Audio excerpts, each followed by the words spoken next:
Time now for Michigan's #1 outdoor radio show, Mike Avery's Outdoor Magazine. Mike Avery has covered the outdoors in Michigan for more than 4 decades, and that tradition continues today. Outdoor Magazine is brought to you by Jay's Sporting Goods, the Yider Insurance Group, Angler Quest Pontoons and Polar Craft Boats, Primal Outdoors, Security Credit Union, Offshore Tackle, Garber Chevrolet, Rapid River Knife Works, and by Michigan Brand Meats. Now, here's Mike Avery. Well, thank you, Ken Hunter, for that introduction, and welcome to another edition of the Outdoor Magazine radio show here on the Outdoor Magazine radio network on more than 30 radio stations across the great state of Michigan. And so glad, as always, to have you along with us on this 3-hour weekly adventure into the great outdoors, the history and tradition of the outdoor lifestyle here in the great state of Michigan. Hunting, fishing, shooting, trapping, wildlife issues, conservation issues, even some wild game cooking. That's what we talk about each and every week right here on Outdoor Magazine Radio. Now today, right now, as I am in the studio, doing some time shifting. I would prefer not to do time shifting, but occasionally I have to do it. I like to keep the information, the material, the topics, the conversations on this radio show as timely as possible. Now, routinely on a weekly basis, we record the show midweek and you hear it a couple of days later. Not so this week, because I am preparing, as we record this show, for a bow hunt in Ohio with my good friend Bill Piles of Ohio Bow Hunting Outfitters. We doubled up on shows. So the conversations that I'm having right now, if something comes up, some big outdoor news, and I'm not talking about it, it's because I don't know about it yet. Because, again, we're doing some time shifting. So just please bear with me on that. I am excited to go down to Ohio for a couple of reasons. It's always nice to see Bill Piles and his family at Ohio Bow Hunting Outfitters. I've known them for years. I used to go down there back when I had a TV show. And there are big bucks down there. They're in central Ohio. You're likely to see nice bucks. It's interesting country because it's very hilly. If you only think of Ohio as that stretch of I-75 as you're heading north and south on the freeway, down there where we hunt, it's a whole different ballgame. It feels more like maybe Kentucky or something like that. It's very rolling, and it's quite rugged, and it's big buck country. But the biggest reason I'm looking forward to going down there is my son James is going to be going with me, and my grandson Trent. Now, James has had a lot of experience in these out-of-state hunts because he used to work for me, again, back when I had the TV show. He was a videographer, and now he does some out-of-state hunting himself, as well as a hardcore deer hunter here in Michigan.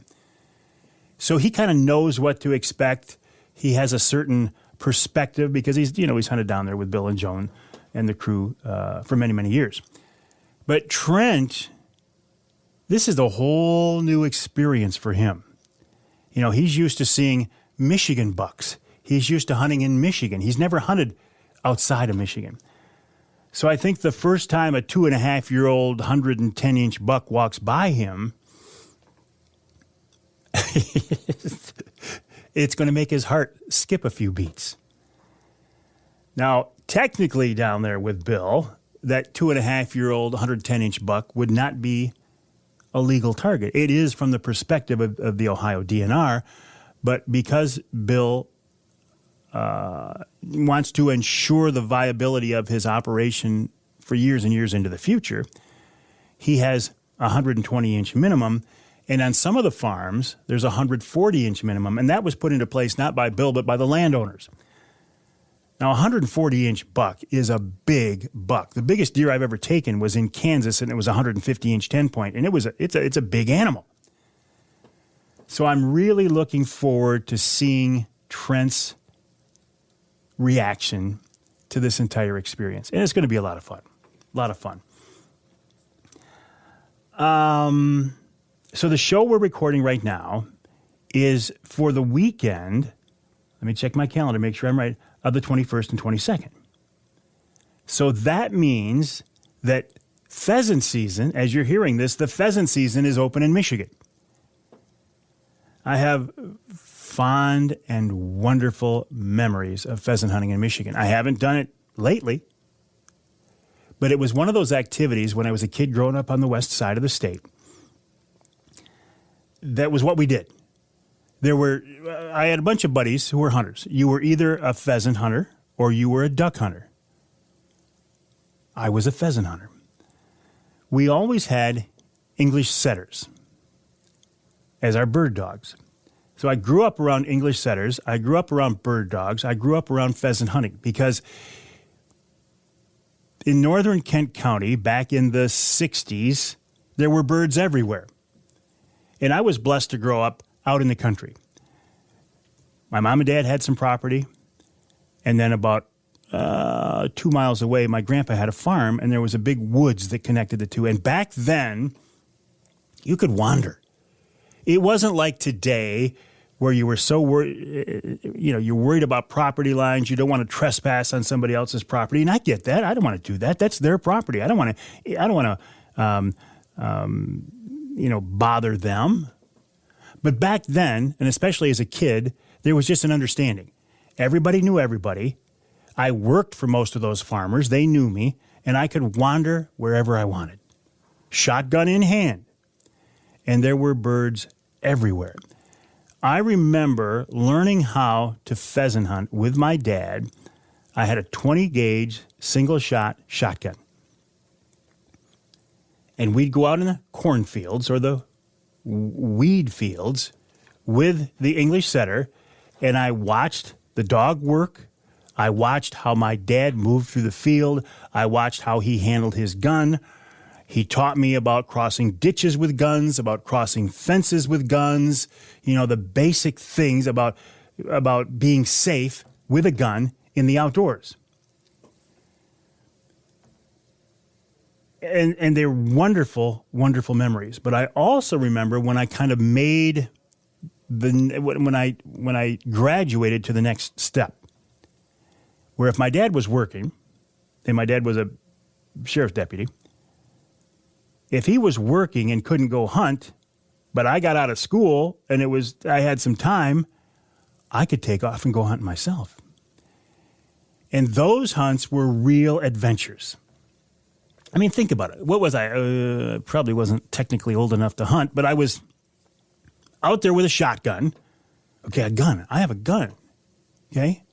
I know how to use it responsibly. I'm being safe. And this is an adventure. I'm out here with a dog who knows more about pheasant hunting than I do because I learned a lot about pheasant hunting from those dogs. Missed a lot of birds. I missed a lot of birds. But we had enough pheasants around where I could go out in the afternoon and miss 2 or 3 birds and still come home with 1 or 2. And back then they cackled. When they took off, a rooster would cackle. And it was a very, very cool sound. So I think about how blessed I am to have those memories of growing up in that type of an environment. And I think maybe that's why I'm so passionate about promoting this outdoor heritage. Because for me, it's not only our state's outdoor heritage, it's a very personal family outdoor heritage and a heritage that I am now able to share. I talk about hunting pheasants with my dad years and years and years and years ago as I'm preparing to head down to Ohio for a bow hunt with my son and grandson. This history and this tradition continue. How cool is that? How cool is that? I also think it's very cool that for some reason, and I don't know why, but just the last couple of weeks, I've had a lot of comments, a lot of emails, and my email address is mike@mikeaveryoutdoors.com. Mike@mikeaveryoutdoors.com. I want to hear from you. I've had a lot of comments from people who say, you know what, Mike, I'm not a hunter. In fact, I don't even like to fish. But I listen to your show and I enjoy it. And to me, that is the ultimate compliment. Somebody who doesn't hunt or fish, but who listens to this show and enjoys it and takes the time to send me an email and tell me why, that to me is very, very rewarding. I do want to hear from you. Mike at MikeAveryOutdoors.com, Mike at MikeAveryOutdoors.com. While we're talking about such things, my website is MikeAveryOutdoors.com. I told you about my email, Mike at MikeAveryOutdoors.com. I'm also pretty active on social media. I do not allow my social media outlets to become anti-social media outlets. They're very family friendly. I keep a pretty close eye on things, and I monitor what is being posted, and I do not hesitate to remove offenders and offensive comments and posts. Coming up after the break here in the Outdoor Magazine Show, I'm going to check in with Captain Jason Graham of Send It Charters. Jason is an outstanding fisherman. He's very technical, he's very precise, and he's very good. I want to talk to him about fall walleye fishing, primarily on Saginaw Bay. Then Jason Garvon of the Michigan Wildlife Council checks in with an update on the Here for Generations campaign. In our second hour, Scott Keitzman, taxidermist, talking about preserving your outdoor memories. Dustin Isenhoff of the DNR, how to report a harvest using the DNR app. And then in our third hour, we'll talk more about hunting pheasants with Tom Lounsbury, and we'll wrap it all up with wild game chef extraordinaire Dixie Dave Minar. I'll see if he can't cook up a pheasant recipe for us. That's all coming up this week right here on Outdoor Magazine.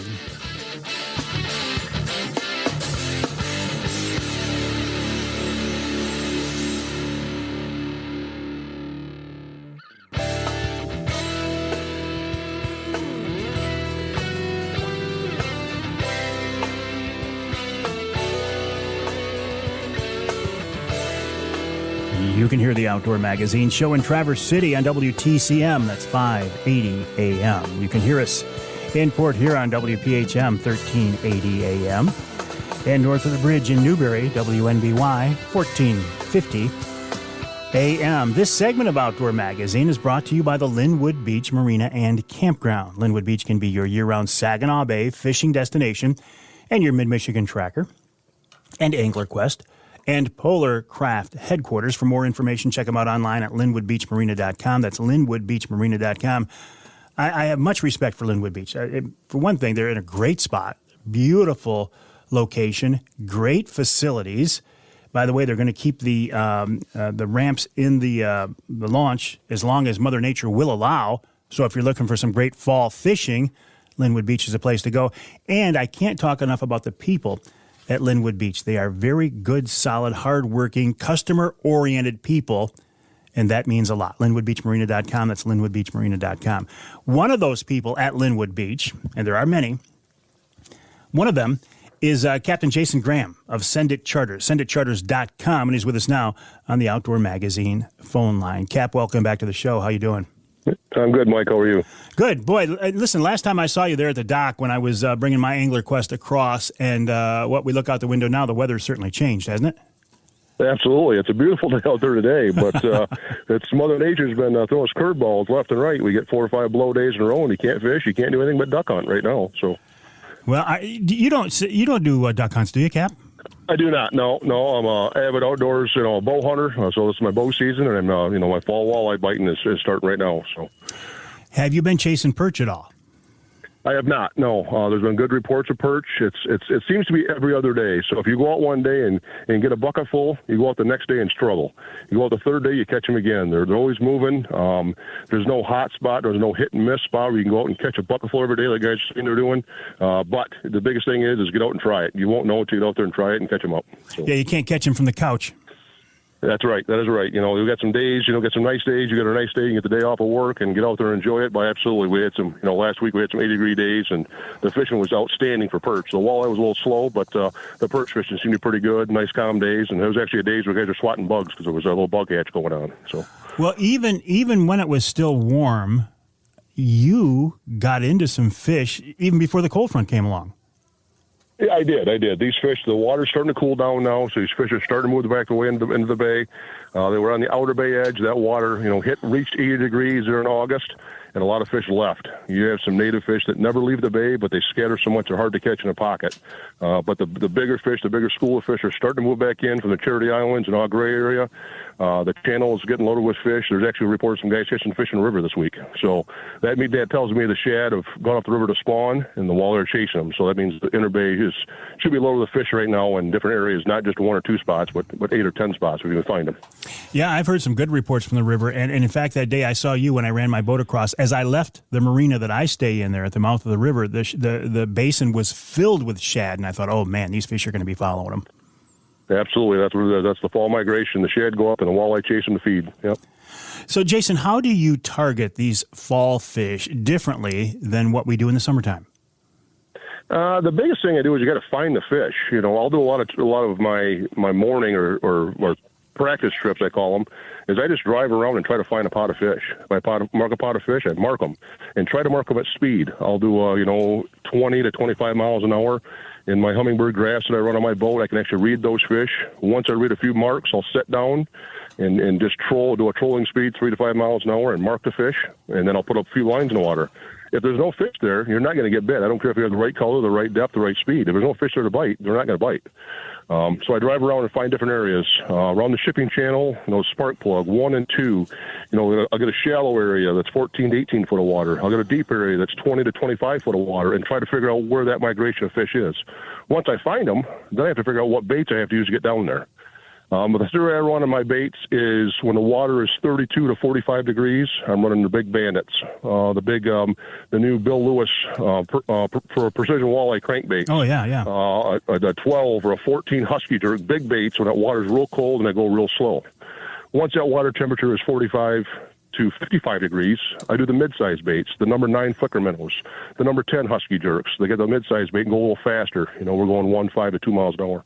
When the water's warm, which it is still right now, with 66 degrees last time I was out, I'm running number 7, number 5 flicker shads, number 7, number 5 flicker minnows, trying to get some baits down deep.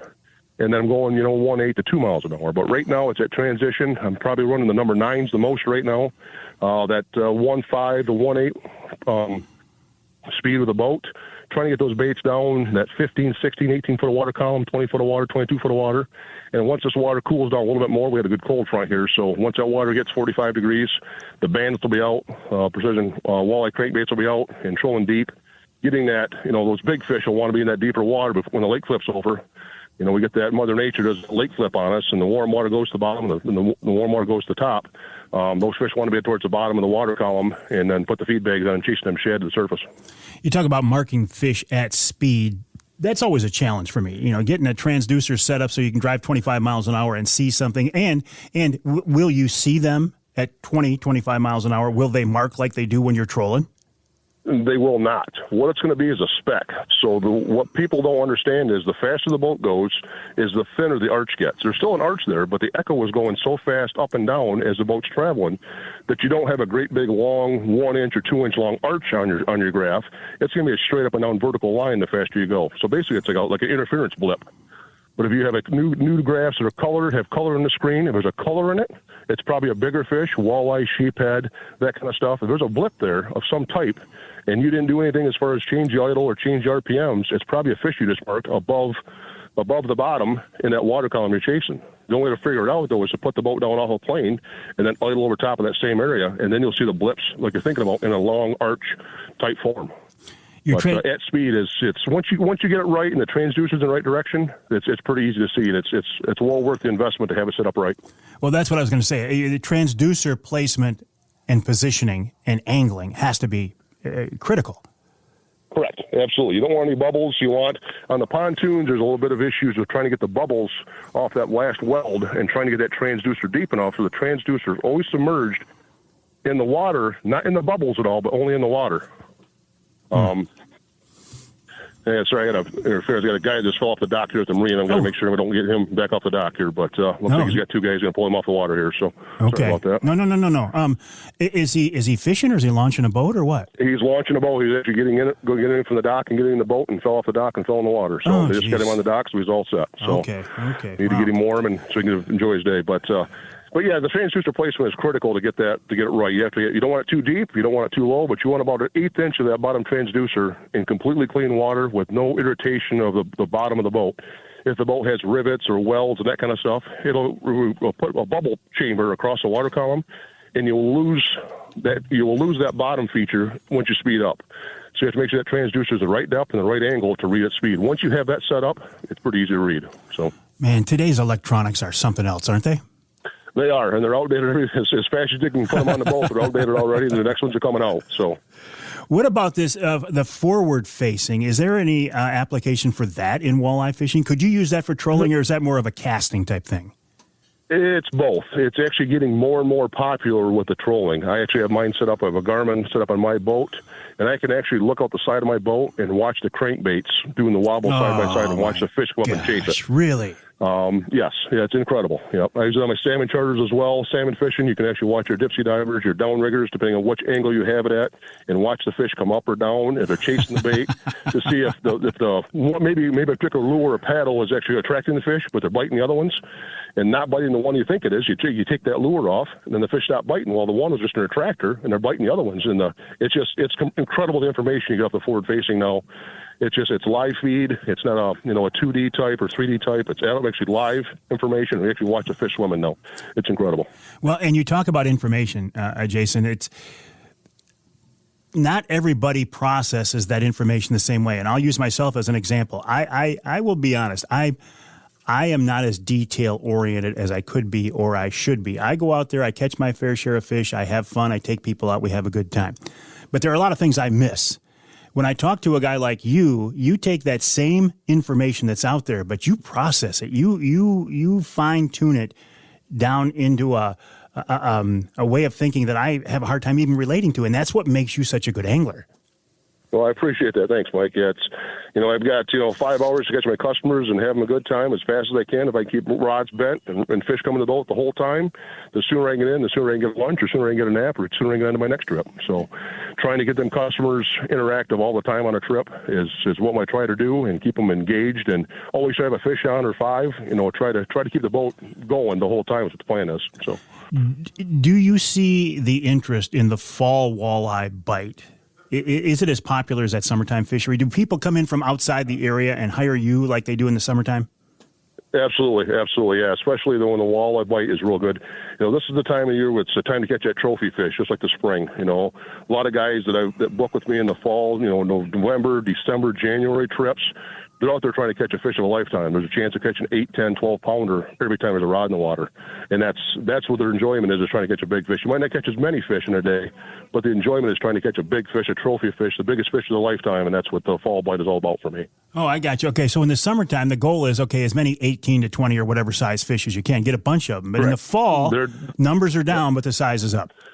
Well, sometimes the numbers are down. Sometimes the numbers are the same. They're all 3 to 8 pound fish. Oh my gosh! It's just a different category of fishing. It's I've had days where the customers, hey, we're done. We've got 10 good fish. We don't need any more fillets. Let's just catch some and throw them back. It's okay. We'll do that too. So, I have a lot of customers that enjoy that, and conservationists and know they don't need 5 bags of walleye fillets to go home with. They had a good day, and we caught 10 good fish, and off we go. So, so some about the nature part of it too is keeping these fish going. I know there's a big controversy about keeping the big females and throwing the big females back, and it's a double-edged sword on that. The Saginaw Bay has more walleye in it than it's had in ever, as far as I know, what the DNR stats are telling us. So they want some of these big fish taken, they want some of the small fish taken, and then they want these perch to thrive too. So we got to get some of the walleye thinned out in Saginaw Bay. We got an 8-fish limit, 13 inches. The DNR's giving us the opportunity to catch as many fish as we can. Let's do it and keep the fish going. Well, yeah, they made their wishes very clear. When they gave us 8 fish and you say 13 inches, they made it very clear they want that population thinned out. Hang tight, Jason. We got to take a break here. We're talking to Jason Graham, Captain Jason Graham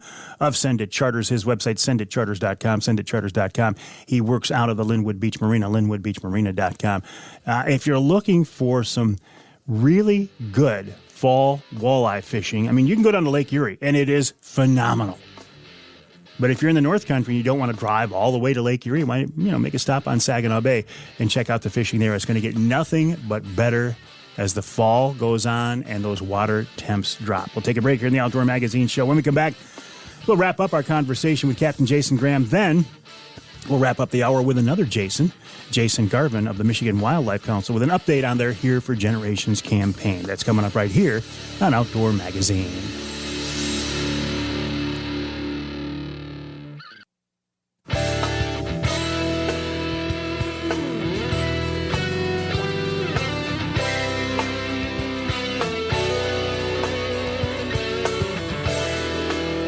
You can hear the the Outdoor Magazine show in Alpena on WZTK 105.7 FM. You can hear us in Lansing on WILS 1320 AM, and you can hear us north of the bridge in Iron Mountain, WMIQ 1450 AM. This segment of Outdoor Magazine brought to you by Boning Archery. Boning Archery has been a leader in the archery industry for more than 3/4 of a century. They continue to innovate, come up with new products, new manufacturing processes for bow hunters and target archers. As I am in the woods this fall, I have boning products on my rig, and I would encourage you to check it out as well. The website, boning.com, BOHNING, boning.com. While you are online, check out my website, MikeAveryOutdoors.com, and then head on over to senditcharters.com, senditcharters.com, the website of Captain Jason Graham. Jason is a very well-known Saginaw Bay walleye angler. He's based out of Linwood Beach, and this time of year, he's going to be chasing trophy walleye on Saginaw Bay. And Cap, how late into the year will you be out there? We'll go all the way till the ice forms at the bridge or forms here at the docks, and I can't get the boat in the water. And when it does, we'll break ice a little bit for a couple of days and still get out if we have to. So, It's got to be a different world out there in December and such. I mean, you're bundled up, it's cold, but the possibility of hooking into a trophy fish, that's got to keep the excitement level high. Absolutely. You know, you sit there, you bundle up. I tell my customers, dress like you're going ice fishing. That's just what it's like. You know, your winter boots, your ice gear, your ice armor, hats, gloves, hand warmers. I really don't like putting a heater on the boat, but I do if I have to. I don't have some chance of catching something on fire, but dress like you're going snowmobiling. That's what I tell my customers. We get out there, you get a bite, and it's these kind of fish, they're pulling drag on you. In the summertime, they pretty much, you get a bite, you reel them in. In the wintertime, when it's cold like this, the fall bite, you know, you're actually pulling drag, not quite like a salmon, but you still get some drag pullers, and it makes a lot of fun for the action we get going on in Saginaw Bay for sure. That's what I was thinking. You know, in the summertime, I run tattle flags, and you look at them and go, is that a fish? Is that a fish? Boy, this time of year, there's no doubt, is there? There is no doubt. You know, I run tattle flags on all my boards, not for myself, my customers. My customers love them. Mm-hmm. They know when there's a bite on. You don't have to weigh, well, is that one? They're really not sure. When that flag's down, that board's back to 15 feet, there's a fish on it. There's no doubt about it. Another thing is now the weeds are gone, so you don't have to worry about the weeds per se. The deeper water, the weeds are dying off. We'll get a few weeds, you know, cut weeds, surface weeds, but in that fall bite, there's really no weeds. It's either a fish or it's not. That's all there is to it. So. Oh, good point. Nice, clean trolling paths. Do you get other fish? I mean, the pike and the stuff we see in the summertime. What about steelhead? Anything like that at all, Cap? I've caught a few steelhead. I've caught a few brown trout. I actually caught a coho here 2 years ago as well. So big lake trout. We'll catch a big lake trout. We get towards the shipping channel. Those fish are in the shipping channel as well. Following that shad migration, I've had some 15-plus lake trout we've caught in the fall. Steelhead now and again, a brown. I've had a 12-pound brown here this spring. Wow. So the fall bite, we still get a few, but typically when there's a fish on it right now, it's usually not trash fish either. There's the sheephead typically are gone. The white bass, the white perch are pretty much gone by then as well. And it's typically when you get a bite now, it's a big walleye. Do you venture up into the river at all? I can, but I don't. There's a lot of different reasons why. One is, trying to teach somebody to jig versus teaching somebody to troll is a whole different ball game. It can be done, don't get me wrong, but when people want fish to catch fish, I can run 15 rods in the boat all by myself with customers on board. I don't have to worry about a thing. But trying to get in the river and jig and catch fish in front of my customers and throw them back because they're not going to catch my limit, it's hard for me to deal with. If I catch them 2 at a time, 3 at a time, whatever I'm doing, my customers aren't getting bit. Mm-hmm. It's hard to get satisfaction with the customer. Don't get me wrong. We got a windy day. That's what we got to do. That's what we got to do. But for the most part, I do trolling as much as I can. That way I know the customers catch all the fish and I don't have to worry about it. So. Well, and as I said in the first segment, too, you are very detail-oriented, right? I know guys who have fished with you, and I haven't had the pleasure yet, but I know guys who have fished with you, and they say, this guy is a machine when it comes to details and numbers and specifics.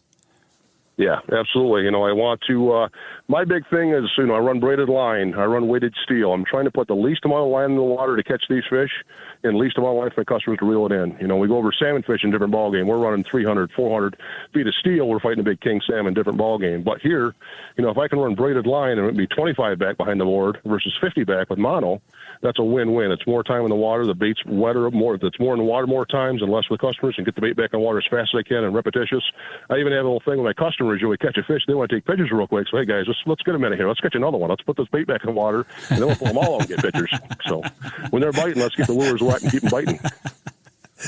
I like that. What about, you know, you mentioned some of your hot spots. What about, you know, I love my skinny water. Are fish up in there tight in the fall? Absolutely. Yeah, we've had fish as bites as 6 foot, you know, a 6 foot bite where you have to run real shallow baits. I've had baits out here, you know, 6-8 feet behind the board because the bait has to run so shallow to catch these fish. But it's few and far between. The wind's always dictating which way you go, which way the fish are moving.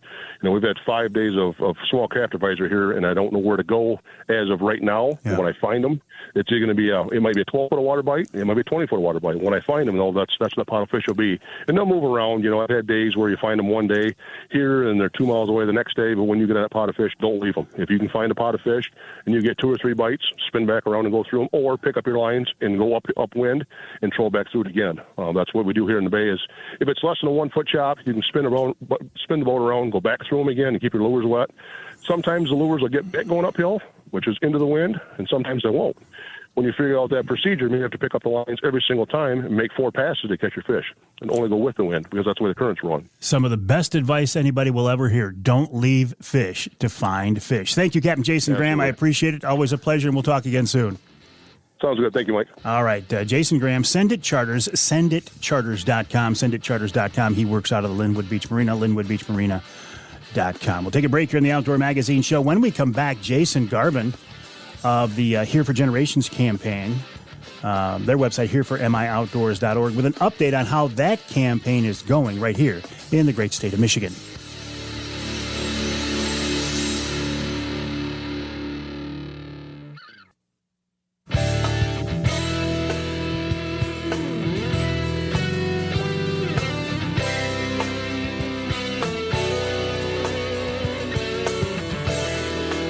You can hear the Outdoor Magazine Show in Caro on WKYO 1360 AM and WIDL 92.1 FM. You can hear us in Houghton Lake on 98.5 WUPS.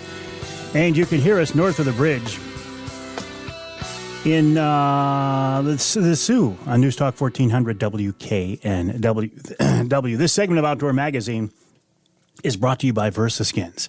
Just change your skin for the season you're in. That's the motto. That's the slogan of VersaSkins. And it makes a lot of sense. Why buy a bunch of different sets of hunting clothes when you can buy one good quality set and then snap on and zip on an outer shell of a different camo pattern? It's a real money saver. And if you need big sizes, VersaSkins is available in 4, 5, even 6X. Check out the website, versaskins.com. That's versaskins.com. You heard a commercial spot right there during that break for the Michigan Wildlife Council and their Here for Generations campaign, which is a perfect lead-in to my guest now, Jason Garvon, a member of the Michigan Wildlife Council. Jason, welcome back to the show. How are you? I'm doing great, Mike. How are you? I'm doing great. Always a pleasure to talk with you. Now, that commercial, that spot there, that is a real good example of what the Michigan Wildlife Council is doing. But in your words, tell me, what's the goal? What are you guys trying to do? So our goal is to communicate the importance of hunting and fishing economically, ecologically, and as part of our Michigan culture. And that, if I remember right, that was a mandate even by the state legislature, right? Exactly. And if you look at the mandate that created the Wildlife Council, that is actually exactly what it says we are to do. So we're an educational campaign. Why are we even concerned about that, Jason? So, Mike, the number of hunters and fishers is going down. Hunting and fishing is the major revenue source for wildlife management. And so it's important that people understand, one, where funding for wildlife comes from, and two, what happens if we don't have that funding. And so you'll see a lot of the messaging now reflecting around balance, and that managed wildlife is in balance. Are we we manage to get things in balance. I think that's an important part of our campaign. The message has changed over the years. The campaign has evolved. It really has evolved from the beginning. First, just introducing people to the outdoors, to now we're actually actively talking about hunting and fishing. So it's been really cool. I've only been in the last 3 years to really see the evolution of that message change. The goal, though, is not necessarily to create or convert a bunch of people to active hunting and fishing participants, just an understanding and acceptance of? I think, that's the first step, right? Accepting, understanding, and if along the way people go out and try it and become involved, then that's great. We'll take them. We'll take all the numbers we can get, right? That's right, exactly. Yeah. Now they're in the UP where you are. People might say, well, this is crazy. Why do we even have to do this? Everybody accepts this outdoor lifestyle. But this is specifically geared toward people in the southern part of the state, for the most part, from what I remember, right? The bulk of the population, the people who make the decisions when we go to the polls. Yeah, so this is a data-driven campaign. And so throughout the years, I think starting in 2015, we have public surveys representative of the population throughout Michigan. And we've identified areas that lack an understanding or exposure to hunting and fishing. And we have focused the campaign in those areas that have the least experience with it and knowledge of it. Is it making a difference? I think it is. We can look at our numbers. We're doing really great. Just the shift from that first initial survey into what we're seeing today in the most recent numbers from the campaign last year. We've got 84% of residents approving of hunting, 91% approving of fishing. The last 2 years, we've had a nationally recognized researcher in wildlife issues doing a rundown of our surveys, and the message has been pretty clear that Michigan, we're holding our own. We're doing a bit better than other states, and I'd like to think it's a bit to do with the Michigan Wildlife Council. If you keep this up, these trends, you're going to work your way right out of a job. That'd be great if we did, but I just don't think that. I think we're always going to have work to do. I think you're right, Jason. Listen, I appreciate your time. Keep up the good work on the Michigan Wildlife Council. I look forward to talking with you again soon. All right. Thanks a lot, Mike. The Michigan Wildlife Council and their Here for Generations campaign. The website here for MIOutdoors.org, here for MIOutdoors.org. I was talking in the first segment about this outdoor lifestyle here in Michigan, this part of our state history, and for many of us, our family history. And I think the Here for Generations campaign really ties into that. I mean, think about this. Here for Generations. That's what we're talking about, maintaining and promoting and encouraging this outdoor lifestyle for generations. Again, I look at my family. I didn't know my great-grandpa, but my grandpa, hunter and angler. My dad, hunter and angler. Me, hunter and angler. My son James, hunter and angler. My grandkids. There's 5 generations right there in my family. And I suspect that there are lots of Michigan families who can go back a lot further than I can. So very, very cool. Here for MIOutdoors.org, here for MIOutdoors.org. Coming up in our second hour, taxidermist Scott Keitzman talking about preserving your hunting and fishing memories, and Dustin Isenhoff of the DNR as well.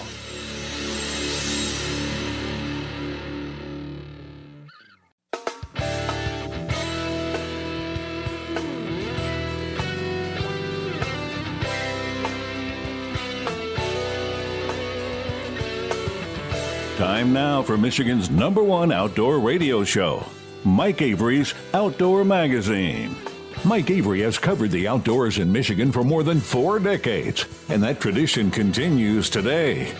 Outdoor Magazine is brought to you by Jay's Sporting Goods, the Eider Insurance Group, Angler Quest Pontoons and Polarcraft Boats, Primal Outdoors, Security Credit Union, Offshore Tackle, Garber Chevrolet, Rapid River Knife Works, and by Michigan Brand Meats. Now, here's Mike Avery. Well, thank you, Ken Hunter, for that introduction, and welcome to hour number 2 of this week's Outdoor Magazine radio show right here on the Outdoor Magazine radio network on more than 30 radio stations across the great state of Michigan. And so glad to have you along with us. I do make the distinction every week, unnecessarily, I'm sure, but I feel like I have to do it. The distinction between a radio show and a podcast. Podcasting is a huge buzzword these days. I mean, there are even commercials. Oh, there's a podcast for that. There is. There's a podcast for everything. And there are a lot of very, very good outdoor-related podcasts, many of them based right here in Michigan. But there aren't many statewide syndicated outdoor radio shows. And there aren't any that I know of that are 3-hour weekly syndicated outdoor radio shows that are on more than 30 stations across the state and been on the air, 30 years or so. So I do like to make that distinction just to kind of set this program, this show, apart a little bit from some of the others, if for nothing more than the longevity of the show. And I do think the best way, if you can, to listen to the show is on your local AM or FM station. If you can't, if your local affiliate, if your local radio station doesn't carry all 3 hours of the show, or if you live in some part of our state not covered by the broadcast signal, it's nice to know there is a podcast version of the radio show available that you can listen to. You can hear that on my website, MikeAveryOutdoors.com, on my Facebook page, on Amazon Music, Audible, Twitter, LinkedIn, Apple Music, Google Play, iHeartRadio, SoundCloud, Spotify, TuneIn, everywhere. Everywhere you can hear a podcast, you can hear the podcast version of the Outdoor Magazine radio show.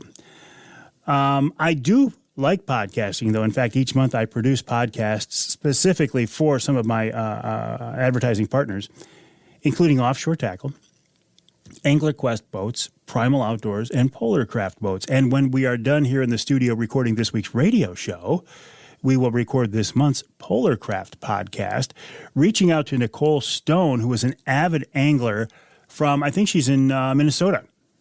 So we'll talk to her. So I would encourage you to keep an ear out for that.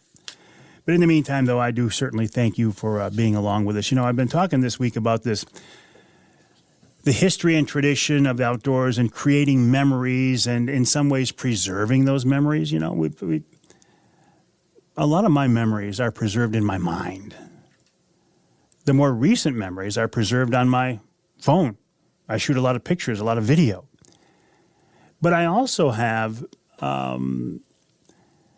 many of my adventures, my outdoor adventures, primarily when I had a TV show and was going all over the place and doing all kinds of cool things. I have mounts from those hunts all across the basement of the house. That's kind of my part of the house. I mean, I've got African animals in there. I've got whitetails in there. I've got everything, fish in there. And I do think that a relationship with a good taxidermist is a great way to preserve these memories. But you got to pick the right person, right? Because we've all seen examples of what bad taxidermy looks like. Lately, I've been working with Scott Keitzman of Linwood Taxidermy, and he's with us now on the Outdoor Magazine phone line. Scott, welcome back to the show. I know you're a little under the weather. I appreciate your time, but how are you? Hey, Mike, I'm surviving. I'm upright today. You're upright. I can tell. Even if you didn't tell me you were under the weather, I can tell, though. So I do appreciate your time, Scott. Little stuffy. Well, again, I appreciate your time. Tell me, how did you get into this? And I know you because our mutual friend, R.J. Meyer, when he retired, he kind of passed the torch to you, and that's how I ended up working with you. But what was your course? How did you end up where you are today? Oh, mere accident. I had a taxidermist back when I was probably 15, 16 years old, 17 years old. And, he lived down in Saginaw, had a little shot around Saginaw. And my dad would take me there to drop my animals off to get mounted. And as the years went on, like you said, I built a relationship with this guy, and we became really good friends. He was much, much older than I was. And I was probably 19 or 20. And I dropped some animals off to him and walked into a shop one day and just simply asked him, this really intrigues me. What's going on here? And could you use any help around the shop? And he kind of gave me that look, like, here comes another one, you know. And long story short, I was with them for 9 years.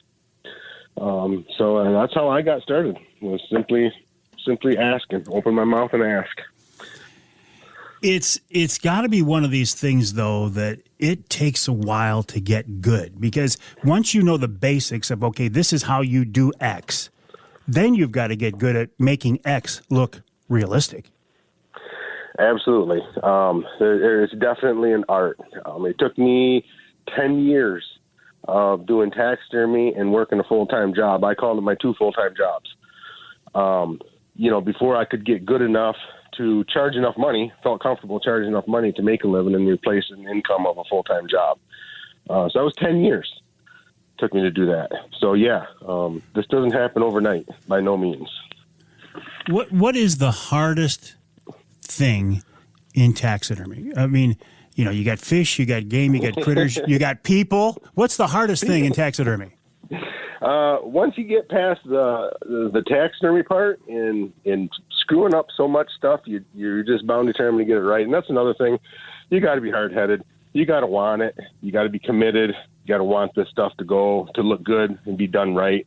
But once all that's behind you, by far, I don't want to say the people. I don't have bad people that I do work for, but this stuff takes time. We're a year and a half out turnaround, and some people just can't figure out why.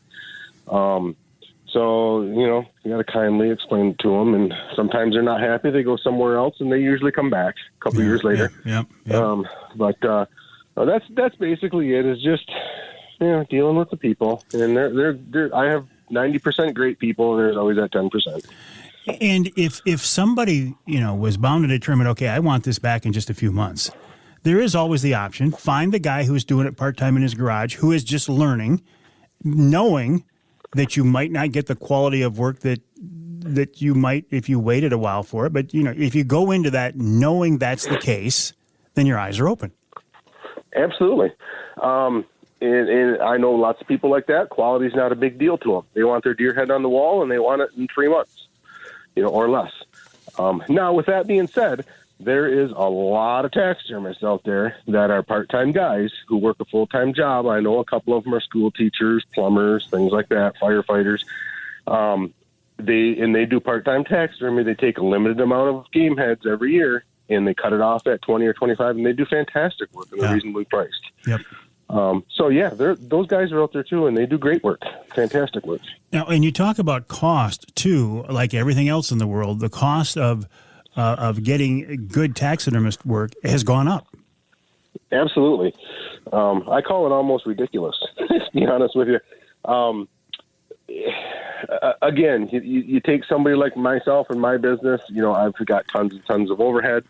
We got to cover that in each and every mount. Where you take the part-time guy who's got a full-time job, his wife has a full-time job, and so on and so forth, he can charge less. He's not in it to, run a building and employees and all that. Rising shipping costs, rising supplies costs, supply shortages, all figures into cost. Yeah, and it's very expensive. So if you're going to spend the money, do your research and find the right guy. Should a mount or a fish, is there or should there be any kind of a guarantee, a warranty on a piece like that at all?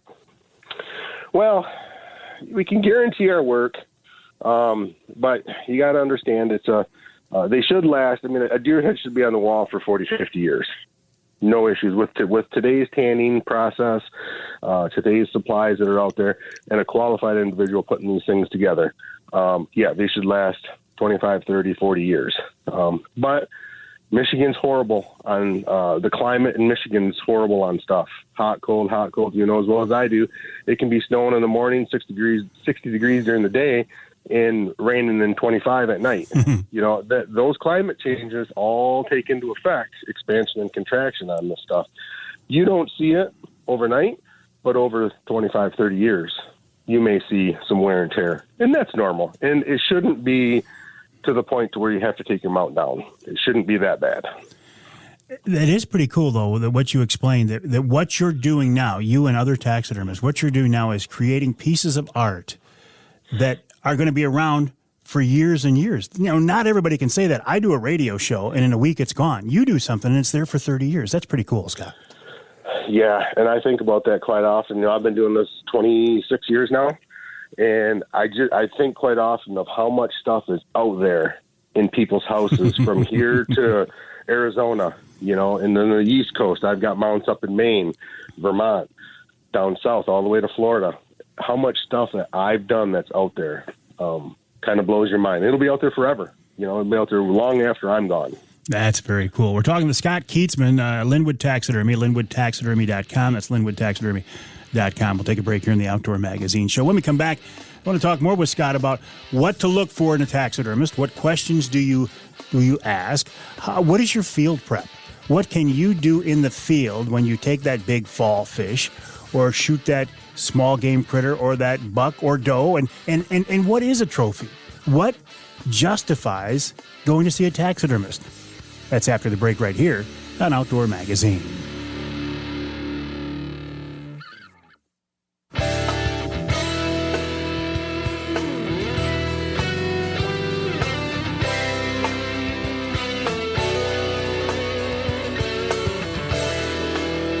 You can hear the Outdoor Magazine Show in Sheboygan on Big Country Gold, WCBY. It's 1240 AM, 100.7 FM. You can hear us in Flint, Sports Extra 1330 WTRX. They were my second affiliate. I'm talking, 40 years ago, 35 years ago. And you can hear us north of the bridge in Escanaba, WCHT 600 AM, 95.3 FM. This segment of Outdoor Magazine is brought to you by... You know that sound. That's the sound of my Rapid River knife opening. I took it out of my pocket to do just that. I want you to hear this. That's the sound of quality. That's the sound of a sharp knife. That's the sound of a handmade knife. That's the sound of a knife that's going to last me for, as long as I need it, and then I'm going to pass it on. I'm a big fan of Rapid River knives. Handmade by craftsmen in Michigan's Upper Peninsula. A lifetime guarantee. I would encourage you, if you get the chance, to stop by their showroom on 2 just east of Rapid River, and you'll see what I mean. Beautiful showroom, beautiful mounts. You can pick out your knife. You can have your knife engraved. If you can't make it to the showroom, go to the website rapidriverknifeworks.us, rapidriverknifeworks.us. Great company, great products. Talking now with taxidermist Scott Keitzman of Linwood Taxidermy, linwoodtaxidermy.com. Scott, I'm going to ask you a question that's kind of a loaded question because from a business perspective, you could answer it one way, and from a pragmatic or practical perspective, you could look at it from another way. But what is it that justifies a visit to the taxidermist? Does it have to be a master angler fish or a Pope and Young buck? Yeah, it can be anything. It's a personal experience. It's a trophy buck. It's a kid's first deer, kid's first duck. It's all personal. I've done some of the awfulest looking green-winged teals you've ever seen in your life that were shot in the early teal season out here on the Saginaw Bay, but they were bound determined to get it mounted because it was their son's first duck. So it's total personal choice. I've done everything under the sun and heard all the stories. It's just a personal choice. If it's your trophy, you're happy with it, then spend the money and get it done. What's the most interesting or exotic critter you've ever done? Oh gosh, I've done some iguanas. Alligators are fun. I don't know, everything that walks in Africa, which is some pretty crazy stuff there. Mm-hmm. I've been doing this 25 years, and people call me, and they say, mine's the 8-point buck with the split brows. How's it coming? I have no idea. There comes a point, and it's almost sad to say that although I enjoy what I do, obviously, and love what I do, but sometimes I don't even. I just do get the job done and get it out the door. Mm-hmm. We've done everything under the sun. Parakeets, things like that. Parakeets? Yeah, we used to do pets years ago when I mounted a lady's parakeet. Yeah. I don't think I don't even think I want to go down that road. Let's stay away from that conversation. Yeah, well, like I said, you know, do a little bit of everything. What can we do in the field? Let's talk about fish specifically. In fact, I was just talking to a mutual friend of ours, Captain Jason Graham of Ascended Charters there on Saginaw Bay, about this tremendous fall walleye fishing that's coming up. Say we get one of these trophy fall walleye or muskies or whatever. What can we do on the water, in the boat, to make your job easier and to give us a better mount in the end? Anymore, I say get a replica made. Really? Yeah, absolutely. Still do skin mounts. Still do quite a few skin mounts. But you can eat the fish or release it if you get a replica. A couple of measurements is all I need in a picture. And these replicas that these manufacturers are making today are flawless. No split fins, no lifted scales, no seams, no shrinkage, no nothing. They are absolutely beautiful specimens on the wall. And yeah, I understand. I want my fish on the wall. Well, when you get your fish, your skin mount back, all you have is scales and fins is all that your fish on the wall is. So we might as well just take that fish, release it or eat it, and we'll just do a replica of your fish, and you will love it. They're beautiful. Does the replica come already painted? Say if I get a fish that's got a really unusual color pattern, I want my mount to have that unusual color pattern. Yep, we take a photo of it. Well, the customer will take a photo, and we paint it per that photo. So yeah, absolutely, we can. There's some really cool stuff coming out in fish taxidermy nowadays with 3D printing and this new wrap stuff. We're starting to wrap fish. We can actually take a picture of your fish, print it off on the computer, make a sticker of it, and put it on the side of the fish. Yeah, that's brand new. You just got introduced into something that's not even on the market yet. Wow. But it's pretty cool. So yeah, to answer your question, we can paint it right off of your fish. Yep. So what you need is you need a picture from us of the fish, and you need measurements, length and girth, I would suspect. Yeah, length of the fish and the girth and the widest part of the fish, and in a good quality photo is all we need. You know, I really like this concept. I mean, because if it's an eating fish, you can eat it. If you want to let it go, you can let it go. And you've still got a mount of it. I think that's the way to go. Yeah. Now, there is no such thing with, say, a whitetail, right? There's no replica. Well, there is, but that's a long story. We can get pre-manufactured heads and then put your antlers on them. But that's a prototype I've actually been involved with another company. I've got a couple at the shop. And that's, again, we're not going to go down that road because it's brand new. But as of right now, no, we need your skin and your antlers. Correct. Okay, so in the field, we put down this buck or this big doe or this small buck, whatever it is, but it's something that is special to us, and we're going to get it mounted. We're going to go to a taxidermist. What should we do in the field to make your job easier and, again, give us a better mount in the long run? Yeah, absolutely. Just common sense. Do the best you can to not drag it. If you don't have to, if you do have to drag a deer out of the woods a long ways, try to put it in a sled or on a UTV or four-wheeler or something to that effect.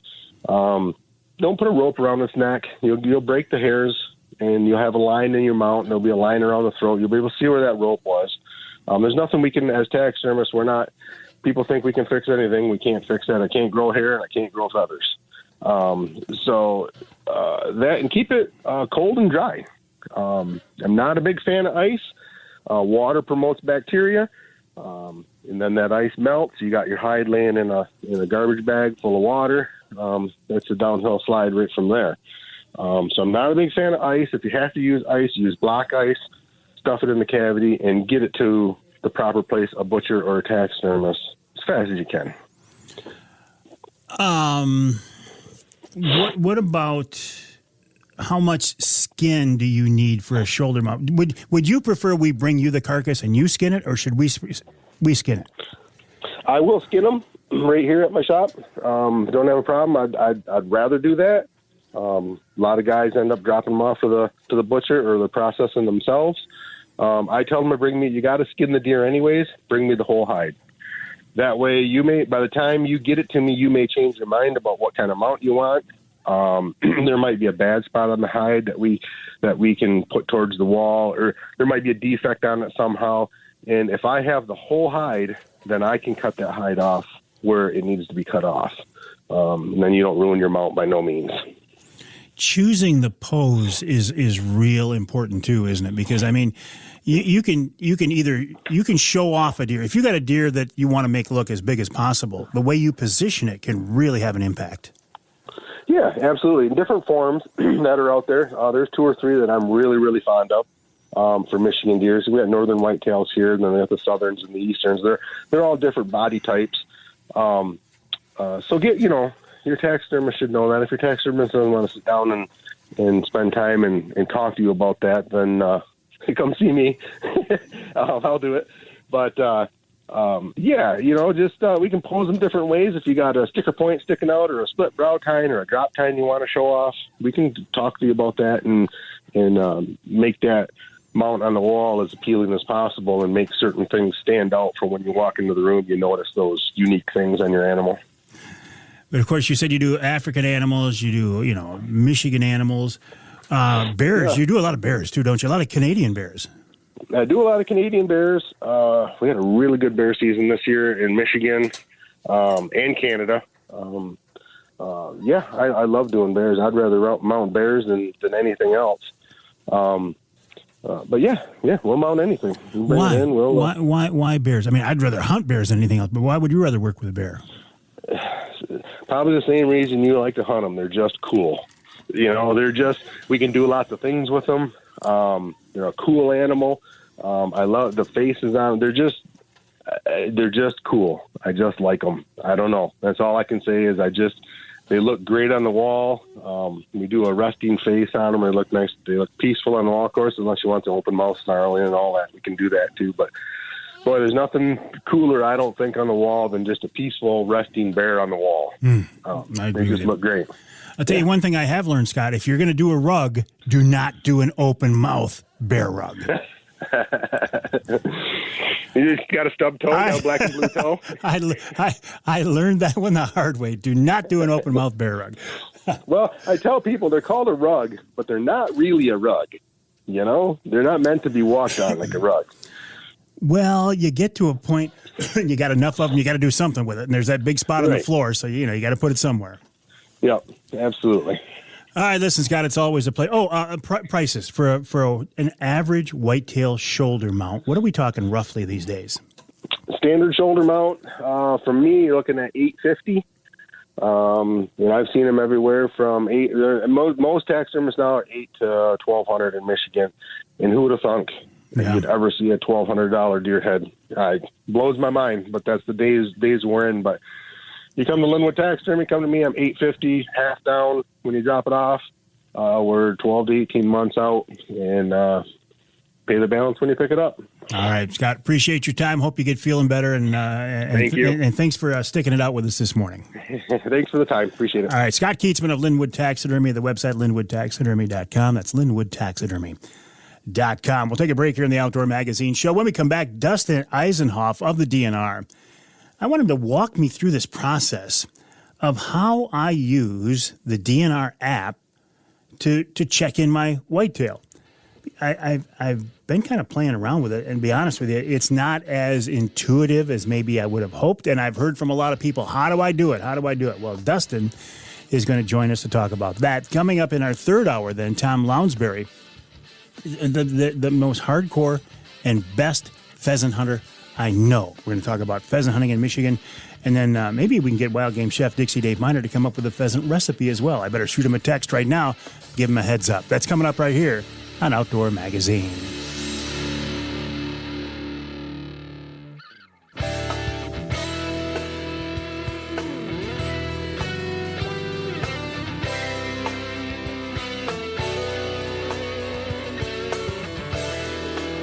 You can hear the Outdoor Magazine show in Battle Creek on WBCK 95.3 FM. You can hear us on Houghton Lake on the Twister 92.1 WTWS. And you can hear us north of the bridge in Marquette on WDMJ 1320 AM. This segment of Outdoor Magazine is brought to you by Killer Food Plots, Michigan-based Killer Food Plots. Listen, food plots is a hot topic these days, especially in the Lower Peninsula. Since we can't bait, a lot of people have gone to food plots where they can. Killer Food Plots can help you out there. And I realize right now is the time that we're really not working on food plots, but we're hunting in our food plots. But shortly after the first of the year, it'll be time again to start thinking about property management and making your food plot plans for next year. I think the folks at Killer Food Plots do a great job and would send you to their website, killerfoodplots.com. That's killerfoodplots.com. Want to turn our attention now to Michigan DNR and the process of registering your harvest. Now, it's required here in Michigan. You have to do it. I am a little confused on how to do it, and I'm thinking specifically using the DNR app. I love the DNR app. It's very, very comprehensive. Dustin Isenhoff is with the Michigan DNR, michigan.gov/DNR, and he's with us now on the Outdoor Magazine phone line. Dustin, welcome back to the show. How are you? Doing very well. So walk me through this. I'm on the app right now, and I actually got a little bit confused with usernames and all this stuff, so I had to go back in, remind me of my username, which is fine, reset my password. But then once I'm in, how do I use the app? Yeah. So once you get in, there's basically 8 tiles. So not a lot of options there. The one that you want to pick for actually reporting your harvest is the one that's called Licenses and Harvest Reporting. That's a tile that's used for a couple of things. You can see all your licenses in there, and it's also the kind of the gateway to get to the reporting function. Do I have do I have to have an account? Yep. If you want to actually report the harvest through the app, you'll have to be logged in with the account. Okay. So when you go ahead and do that, and you click on the licenses tab, you'll see all of the ones that you've already purchased. So if you've got your combo license, you'll see your restricted tag, your regular tag. If you have any antlerless licenses, you'll see those in there. And at the top of that screen, it'll say, to report your harvest, select open on the license you wish to report on. And then to the right of that specific license that you want to report on, you'll see a little circle with an arrow that says open on it. And that's your key to getting towards the harvest reporting. So I have an antlerless one. If I click that, it will bring me to the page where I can actually view my license, and it'll have my customer number and tell me what license it is, and there'll be a yellow box that says harvest report. You click that yellow box, it brings you right to the harvest report page. Okay. I keep going, Dustin. I'm sorry. I'm walking through this myself on my end as well. Okay. So if you get to the harvest report page, that's where you get to the same information that you'd get no matter where you choose to do this. So your season, the days, the county, and all that information. And if you don't have the app, do you go to the DNR website to do this then? Yep. You go right to the DNR website, and if you just navigate through like michigan.gov/deer, probably the easiest one to remember, that gives you all the information. But harvest reporting, it's kind of a short, quick journey through there where you could do it right through the website and not have to have like the full account and those sorts of things. Is there a way to do it over the phone? So if you call 517-284-WILD, or if you call any of your customer service centers and get a hold of them, they'll be able to assist you through the process, and that's probably the best way to do it. And there's also an automated reporting option in there as well. So my recommendation is talk to one of our friendly folks, 8 through 5 p.m. Monday through Friday, and they'll be able to kind of walk you through the whole process with the kind of the least friction possible. All right, and I'm gonna play around a little bit more with this app too. I had a new phone and I kind of got myself logged out, so I got to get logged back in and then figure the whole process out. And then I'm sure it's going to be real clean. And if I remember right, Dustin, too, didn't we have you on the show a few weeks ago talking about the lack of printed hunting guides? And there was a reason for that, right? Yep, exactly. So we obviously know that the app has got all the information as well that's in the hunting guide. So they're all there available for you. And one of the other tiles, so the regulations and info tile. So, we're up to about 300,000 people that have downloaded this app, a little north of that actually. So, that's kind of the easiest digital way to have all of those hunting regulation summaries in your pocket all the time. And I remember you saying too that you were actually, since people weren't using the printed app or the printed booklet so much anymore, you were actually throwing them away. So to me, that was a terrible waste. So I'm glad you go digital so you're not throwing these things away. Dustin Isenhoff, appreciate your time. Thanks for joining us here on the Outdoor Magazine Show. For sure. Thanks for having me. All right. Michigan.gov/DNR, or also, what did you say? Michigan.gov/deer. You can report them there as well. I'm going to play around with this app a little bit more during the break. When we come back, this week's Ask Avery segment. And then we'll move on to hour number 3. Outdoor Magazine. My name is Mike Avery. The website, MikeAveryOutdoors.com. The email address, Mike@MikeAveryOutdoors.com.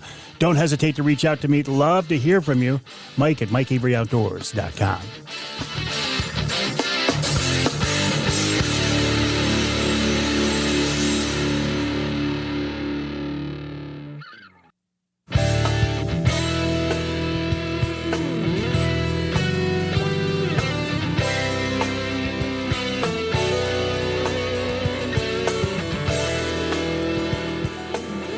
You can hear the Outdoor Magazine show in Holland, Michigan, that is, on WHTC 1450 AM, 99.7 FM. Actually, you can hear us in the country of Holland if you're listening to us, the podcast version of the show. You can hear the broadcast version of the show also in Sandusky on WMIC, that's 660 AM, 95.3 FM. And you can hear us north of the bridge in Manistee on WTIQ 1490 AM, 95.3 FM. The Ask Avery segment is brought to you each week by our good friends from Security Credit Union. Security Credit Union loves to work with outdoorsmen and women, and they can help you with your next outdoor adventure. Check them out online at securitycu.org. That's securitycu.org. The way the Ask Avery segment works, this is your chance to get involved in the content of the show. You can send me a question directly you would like me to answer, or you can send a question you want me to refer to somebody somebody else, DNR, MUCC, something, maybe somebody that I have access to a little more easily than you would. Again, Mike@MikeAveryOutdoors.com. That's Mike@MikeAveryOutdoors.com. And I'll be honest with you, I'm not really well prepared for the Ask Avery segment this week for a couple of reasons. Number one, we're doubling up on shows. We're doing some time shifting. So as I'm in the studio this week, this is actually the second show of the week. And we did this to cover a bow hunt in Ohio that, depending on when you're listening to this too, I'm probably back by now. The other thing is I got kind of tied up on some other projects, but I do want to follow up on something here. I'm using this app, and it was... Listen, I'm a tech geek. I like techie stuff. So if we can use technology to make our outdoor pursuits easier or more productive or whatever, I'm all in favor of it. The concept of doing an online harvest report, a lot of people don't like it. They think it's too big brother-ish. They say, why does the DNR need to know exactly where I killed this deer? The DNR did hear that. And so this year, I think you can take it to township. You don't have to give them a specific, dot on a map of where you are. Also, I heard a lot of people complaining about why is there no more printed hunter digests? It used to be that when you went to a license agent and you used to have to go to a Jay's or a Meijer or Walmart or whatever and get your license, they were supposed to be required to hand you that hunting guide when you bought your license. They didn't always do it. I mean, Jay's always did, but some of the other places didn't always do it. But there were some problems with that. The minute they put a hunting guide into print, it becomes potentially obsolete because all I have to do is make one change. Now, you could say, well, if it's not in the hunting guide, how could they hold you responsible for it? And that's a very good point, and I think that did end up being a bone of contention in several cases over the years. Also, the thing that they're telling me recently, and I believe this, because so many people were going to the online guides and the online digest, that stores, well, there were the hunting guides at the end of the season were left over. And the DNR was sitting there on boxes and boxes of hunting guides that they had paid for using our money, using our license dollars to pay for these guides, and they were just throwing them away. I'm not a big fan of that. If we can find some way to use our money more effectively, I'm all for it. So I'm in support. I'm okay with not having the hunting guides. And then people say, well, what about, for example, the Amish? They can't go online. Well, the Amish can use a phone, and Dustin was talking about the phone number that you can use. But anyway, during the break here, I was playing around more with this app, and after I did have to remember my username, log back in, reset my password, which is, look, that's just part of the digital world today. Now I have them saved. I won't have to worry about it again. And now I see what Dustin is saying. When I go in here and I look at my licenses, okay, there's an antlerless tag. There's a deer combo restricted, deer combo regular, fall turkey tag. Those are the tags that I have in my wallet right now. So if I was going to go in and say, okay, I filled that doe tag, harvest report. Yeah, they make it very, very easy. I like this. During what season, on what date, in what county, what DMU. Did you see a feral hog? I didn't realize this was in here. Did you see a feral hog? That's an interesting question. Remember when they told us that the world was going to end because we had wild boars running around Michigan, feral hogs? Isn't that interesting? I'd forgotten all about that. It was a big concern for a lot of years because we didn't want Michigan to become one of these southern states like Texas. I didn't realize that was even on there. I'm going to follow up on this. Let me make myself a note. Feral hogs. And where did they go? Because they're not here anymore. Thank God. We don't want them. I realize it looks cool when you see those videos, people hanging out of helicopters down in Florida shooting hogs, from the air. It looks cool, but we don't want them here. Anyway, thank you to the folks at Security Credit Union for making each week's Ask Avery segment possible. Check them out online at securitycu.org, securitycu.org.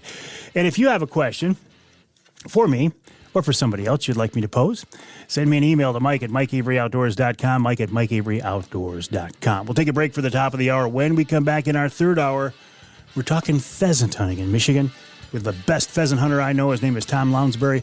And the best wild game chef I know. His name is Dixie Dave Minar, and maybe he'll have a pheasant recipe for us. That's coming up in hour 3 of this week's Outdoor Magazine.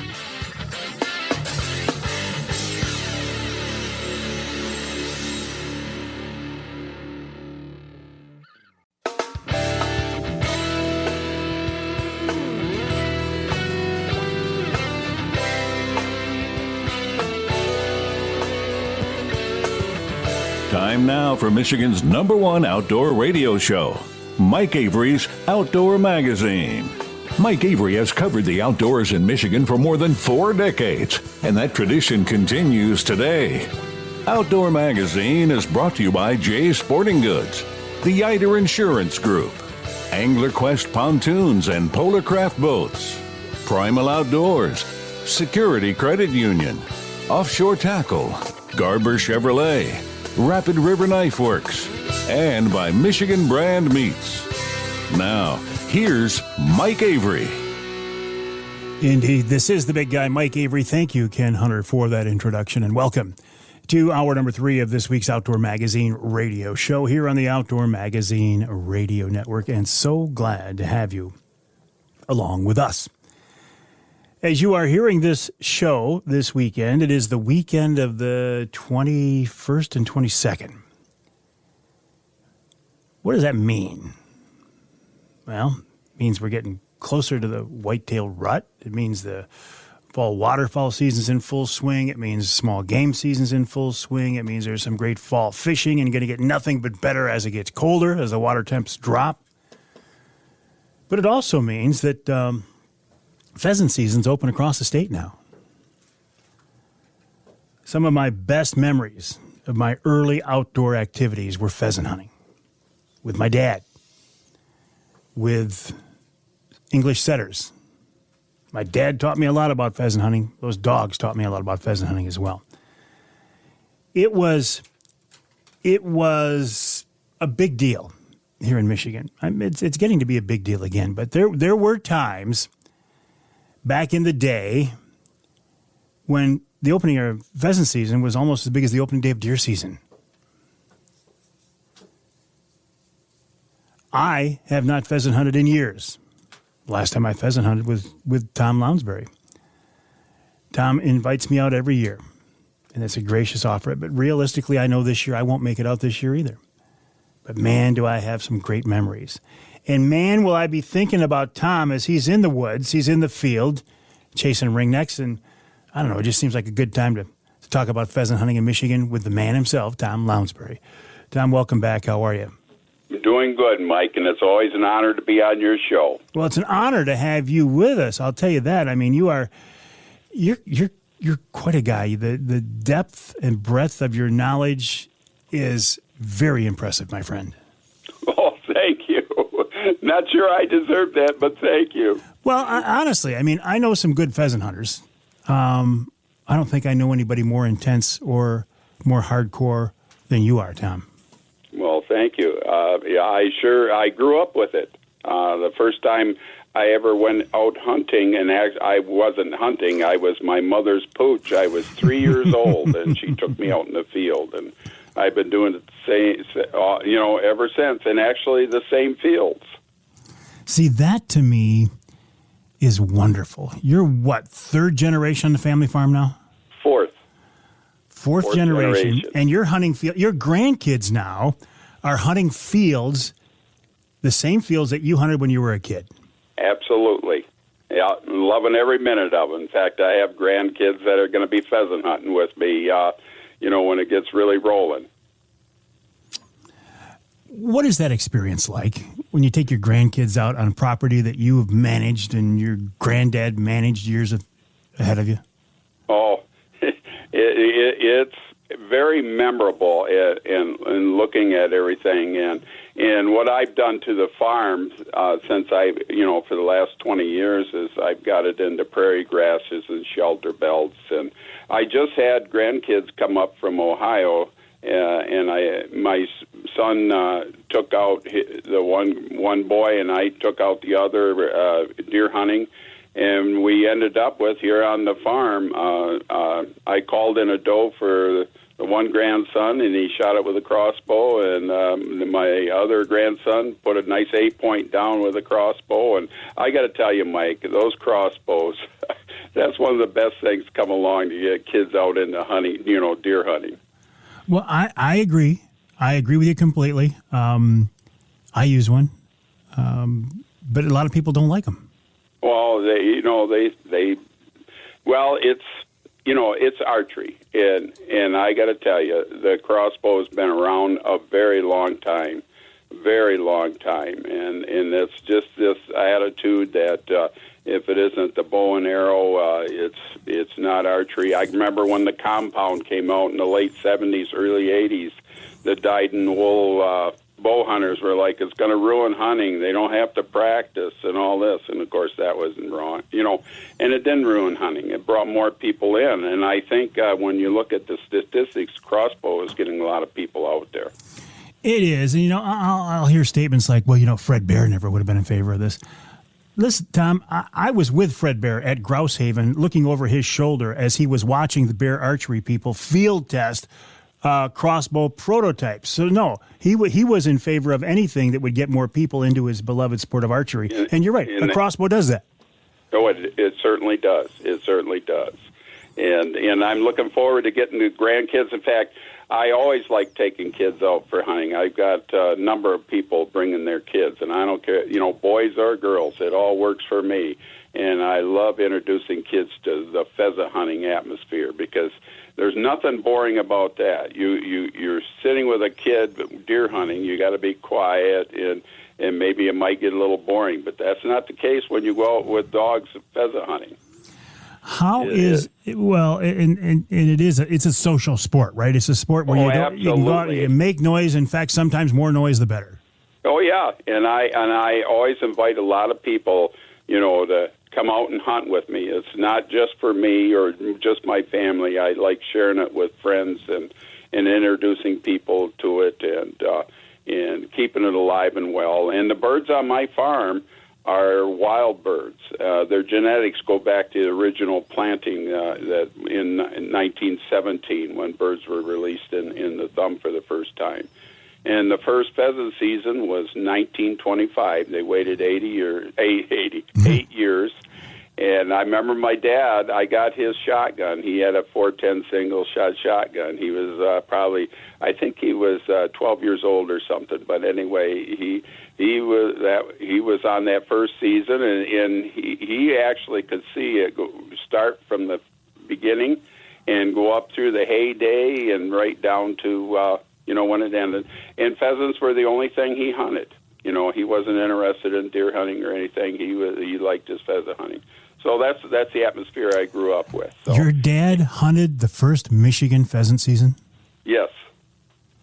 1925. Wow. Yeah. And anyway, he saw it all the way through, and it's an atmosphere I grew up. Like I say, I started out with my mother, and eventually, as I got older, I was allowed to carry a BB gun, and then I ended up at a relatively young age. I think I was 8 or 9 when I was allowed to carry that 410. But let me tell you, Mike, I missed more birds with that than anything. But boy, did I have a good time actually taking part. And there's something about when you're out pheasant hunting, there's that, you got the fall colors. The fall colors are all around you. There's that crisp air, and nothing beats that smell of burnt gunpowder in the air. There's just something about it. It's just a wonderful atmosphere.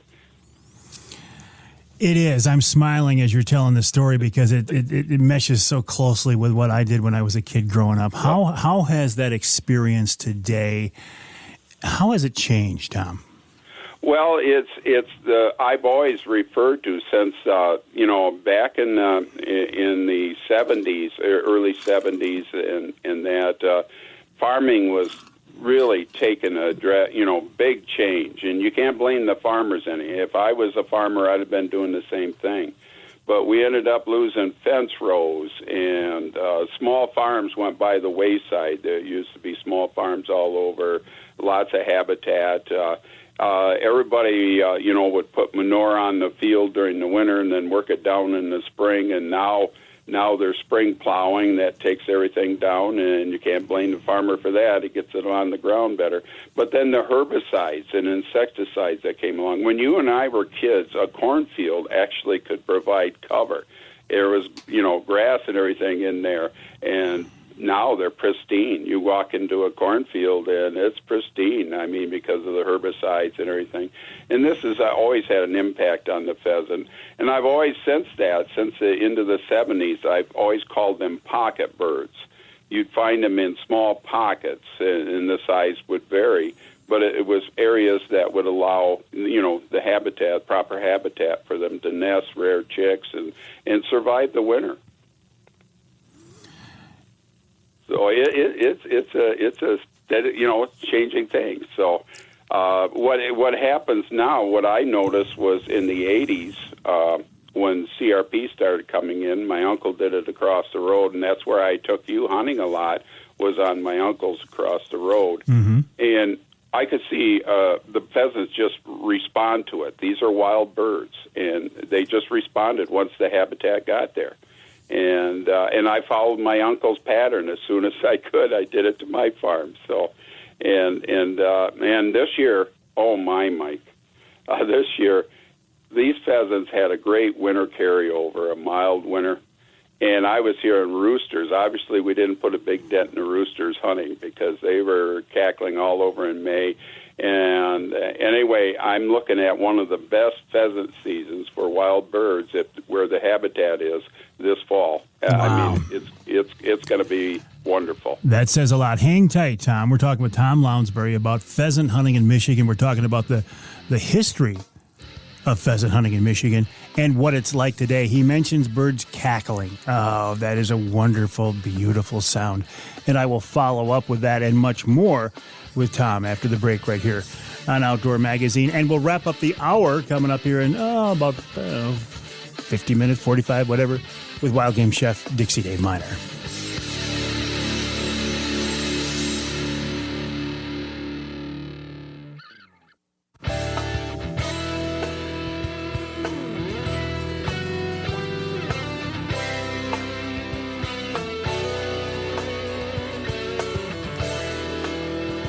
You can hear the Outdoor Magazine show in Ludington on News 97, 98, 98.7 WLDN. You can hear us in St. Joe, WSJM 94.9 FM.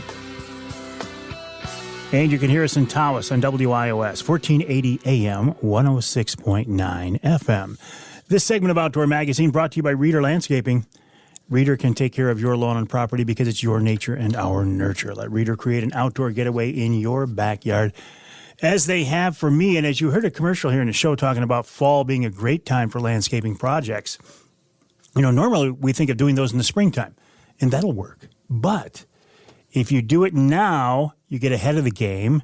You beat the springtime rush. You get your plants in the ground now so they can get established.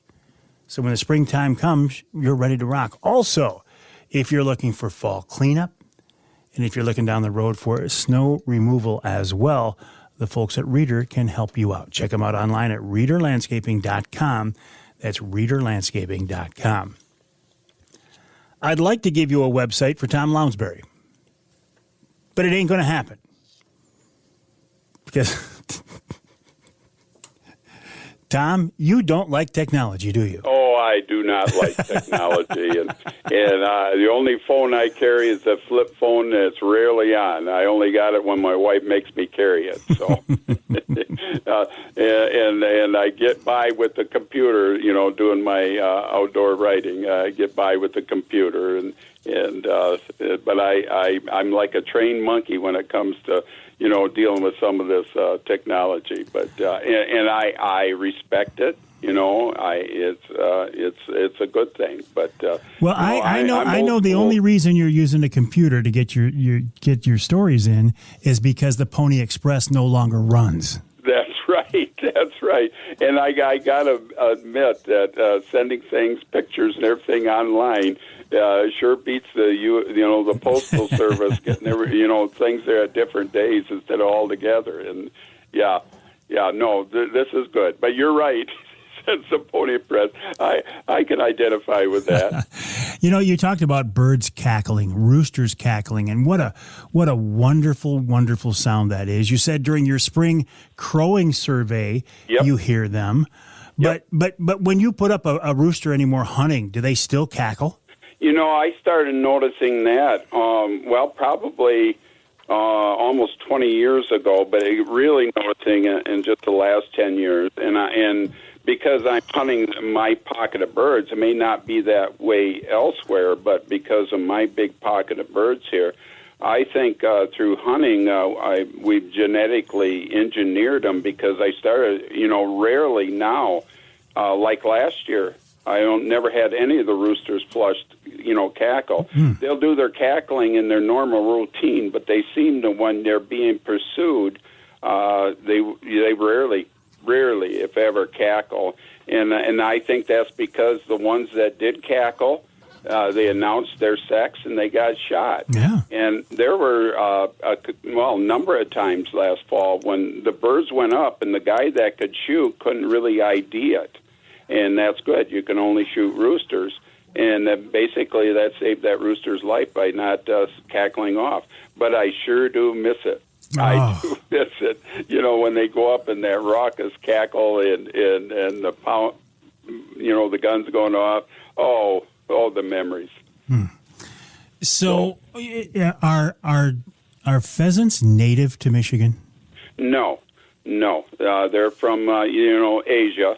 The ones a lot of people call them Chinese ringnecks, but that's only in their bloodline. The original pheasants that were released came from game farms. There was a big one in Wisconsin and that, but the state was actually raising them, but they had gotten them from game farms, and the game farms had gotten eggs from England, and that's where this all started. And now on the West Coast, those pheasants came directly from China, and that's what got them having that phenomenal pheasant hunting after they over there on the West Coast, that Northwest Coast. They hunters all around wanted to have more, and so the Michigan Conservation Office, department, raised pheasants, and the way they released them back then, they didn't, in 1917, they weren't driving all these roads with trucks. This was done by rail, and that was a good system back then because of all the railroads and where they could release the birds at and get them, dispersed. And anyway, my dad remembers when he was a kid, when they couldn't hunt pheasants, they were getting annoyed by him because so many would roost in the apple trees, which they will roost in trees at times. They would break limbs down in the orchard. Wow. And also they were a nuisance when they were planting like corn and that. The pheasants were out there plucking that out. So, but they were glad when the pheasant season came along. And that was pheasant. Small game hunting was number one in Michigan from that point on because of the pheasant. And if you wanted to go deer hunting, you went up north. That was, and you and I both remember when schools were closed as an opener. And but I can remember when by the time I was in junior high, they the pheasant numbers were dropping, hunters weren't coming, and I play hooky. So I don't miss October 20th. I make sure I'm out there. What about the experiment that the DNR did years back with the Sichuan bird? Because they wanted they wanted a bird. If I remember right, help me out though, Tom. They wanted a bird that would live more in, say, hardwood territory. Yeah, and they from the Sichuan province in China, they pictured how these birds were surviving in a different kind of habitat. And it was an honorable try, and I welcome the truly wild genetics that were introduced, and those genetics are in my wild roosters. They got some Sichuan genetics, and I had no problem with that. But the birds they were releasing, what they were doing was crossing them with pheasants that actually they were from Detroit. They found an area where they could catch a lot of hens and stuff, and use them and have the roosters, the Sichuan. So they were half-breed to begin with. And I'm not a biologist, but I'm a lifelong observer of pheasants, and I saw no difference in the habitat that they were doing. But I welcome the effort. I welcome any effort. Sure. But it was an honorable effort, and it didn't go far after a while. You talk about releasing birds, which makes me think of the old put and take system from years ago. And now, more recently, with the Michigan Pheasant Hunting Initiative, Ken Dalton, they're also putting birds out there, but they're doing it in a different way that I think is going to be more effective, right? Oh, absolutely. Back in the put and take days, I remember I never, ever went hunting for put and take, but I knew people who did, and some of them even followed the truck that was taking them to the spot to release them. And to me, that was sounding like shooting chickens in the barnyard versus, going pheasant hunting. The way that Ken Dalton's deal doing is they're going to release the birds after dark, and you won't know when it's going to be happening or the date of it or anything. And he's really worked hard at it. He's got a number of state game areas open to the public, and I think it's a great thing. To get people out there. They're only releasing roosters. It's good, roosters. Good healthy stock, and even when you want a hunting preserve, pheasants are naturally an invasive wild bird. So, and that's basically what these are. So, like here in my area, the Cass City State Game Area is going to be, part of it. So Ken Dalton's worked real hard he to has. get He has. everything going. Out there where you live in the Thumb, are there still pockets of pheasant populations that rival the old days, or are we not there? You find a pocket. It rivals the old days. I had Al Stewart with me, the one hunt here on my farm, and he said this is just as good as South Dakota. The way the things were, but I don't have as widespread as what you have in South Dakota. So there are moments that and you need good dogs on wild birds. You need a good dog. I mean, and when you and I were kids, you could walk out and flush one and stuff like that. Those days are gone. Like I say, we've genetically engineered these birds. They run, and they only flush and fly as a last resort, and they run circles around you. That's interesting. That's interesting because I do remember that the birds would hold tight, and you'd have to walk right up on them to flush them. And I know, though, from talking with you the last few years, that, like you say, they're runners. If they see or hear danger, they're gone. Oh, absolutely. And that's why I like to work flushing dogs with pointing dogs.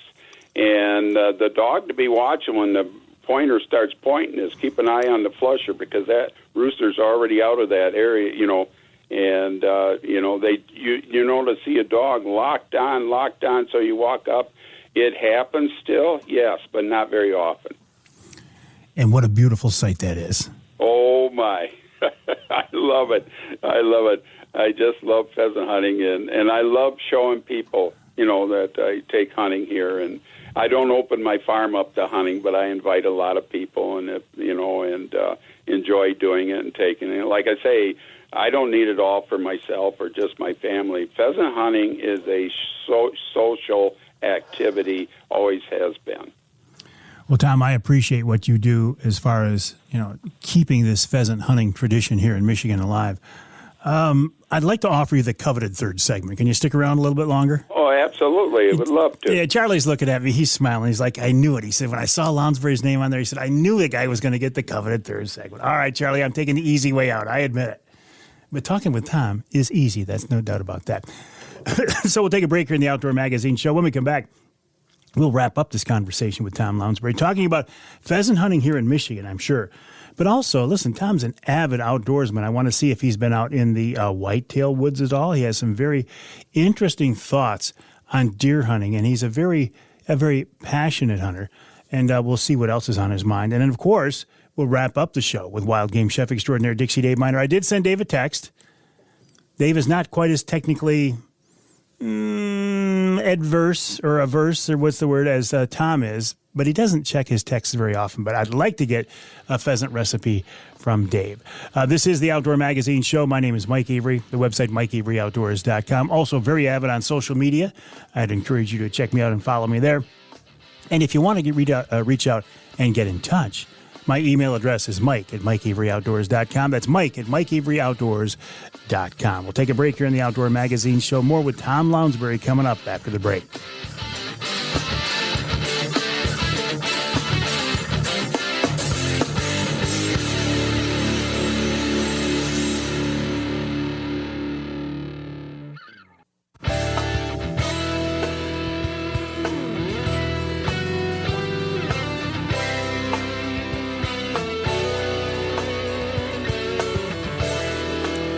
You can hear the Outdoor Magazine show in Manistee on WMLQ 97.7 FM. You can hear us down the coastline in Muskegon, WKBZ 1090 AM. And on the other side of the state in Saginaw, News Radio 790 WSGW and 100.5 WSGW as well. As always, I'm in the studios of WSGW. I appreciate those folks working with me. Also appreciate Charlie Rood in here doing a wonderful job as always. The crowds are starting. They're starting to Charlie. They're out there. First time I saw them, they scared me because I didn't know. I mean, it's a mob, right? I mean, what's going to happen? But no, they're a friendly mob, and they're just waiting to say hi to Charlie as he leaves. Of course, Charlie comes in about 2 o'clock in the morning and leaves about 5 o'clock in the afternoon, so they're going to have a long wait, but They're waiting here to see Charlie. Talking now with Tom Lounsbury. Tom, a long-time outdoorsman. He's an outdoor writer. He's an expert hunter. Tom, we've been talking about pheasants, and I realize as we're recording this show right now, it's still pretty early in the bow season. But have you had a chance to get out much at all? Well, the mosquitoes were horrible, But fortunately, that first full weekend in October, when my grandkids came hunting, it was cooler weather, colder weather, and no mosquitoes for the first time. I mean, 2 days before, if you didn't have a thermocell, you were in trouble. And I swear by thermocell. But it's the worst I've ever seen mosquitoes, at least in my thumb area, that I've ever seen. I've been around a while. I am a huge fan of thermocell. I know for a fact that they do not bother bears coming into a bait, but I've always wondered, will a whitetail shy away from thermocell? No, I've never had it happen. The way I look at it, if they smell that thermocell, they smell you too. So that's the way I look at it. But what I enjoyed when I was with my grandson was we were in one of my shelter belts. I had a ladder stand. I love the two-person ladder stands. And anyway, we saw a doe that Saturday evening stand up out in the field. It was about an hour before dark, and I started using social doe bleats, which it's a unisex call. I don't want to put a doe in heat, bleed out, or the buck grunt or anything. I just use social. Anyway, she focused on it, and 10 minutes later, she walked. My grandson was really excited. So was I. I was excited. The deer eased through the pine boughs. She was out of sight for a while when she got up to the shelter belt, but then you could see her ease through the screen of spruce boughs, and then she stopped fully broadside in an opening 30 yards away. And she was actually looking for that other deer that had been beckoning to her. So I love using vocalizations for deer. So, and pretty soon, Mike, is I love Halloween. The whitetail rut's starting to kick in. I love it. And most of the deer I take, even during firearms, I've called in. I like using the vocalizations. What about scents? Do you put out mock scrapes, licking branches, things like that? No, I look for the real scrapes. And I know people that use that, and it works. I'm not, thumbing my nose at it all, but I'm just kind of old school. I find the regular old scrapes, and scrapes are way more important than, rubs, on the trees. That lets you know what's around. But boy, I like, when I'm calling, I like to be near a scrape because, they think they do most of it at night. Well, no, when the rut starts going, they'll come visit a scrape right in the middle of the day. And and check things out. So, I just love that Halloween period. It's just talking them in. There's nothing more thrilling than upsetting a buck. I use, a lot of people probably don't remember Marlene Dietrich, but she was a German actress in black and white films in the 30s and that, and she had this husky voice. So I call it my Marlene call. I let out this husky doe bleat, and then right on the back of it, I use a true talker deer call. I can play that thing almost like a clarinet. But anyway, right on the end of it, I throw in an obnoxious young punk buck. And if there's a deer around there, I've had them come walking in. Their ears are back, their hair's up, and they're ready to slap a punk buck around and steal Marlene. So I love it. Do you, when you find a scrape, a real scrape, do you ever juice it up? Do you ever put anything in it? I never have, but I think that might be, nothing ventured, nothing gained.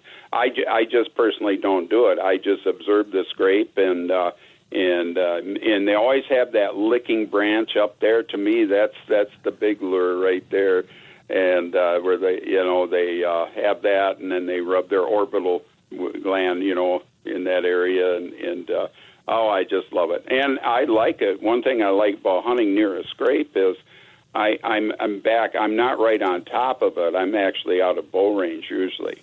When I'm archery hunting, I have a visual of the deer, and I can see how he's responding to the calls I'm giving him, and it lets me know when or when not to to call, and I don't want him to peg my exact position either. I just want him to figure where the general area is. It's a great time of year, Tom, and it's always great to talk with you. And I'd love to have the decoy conversation, but I'm out of time. I got to get going so we can talk to Dixie Dave. Always a pleasure, Tom. You betcha, Mike. Good luck to you. Tom Lounsbury talking about pheasant hunting here in Michigan, talking about deer hunting here in Michigan, and this is a great time of year. We'll take a break here in the Outdoor Magazine show. When we come back, we'll wrap it all up with wild game chef extraordinaire Dixie Dave Minar. If he got my text, we'll probably have a pheasant recipe. If not, who knows, but I'll look forward to it coming up after the break right here on Outdoor Magazine.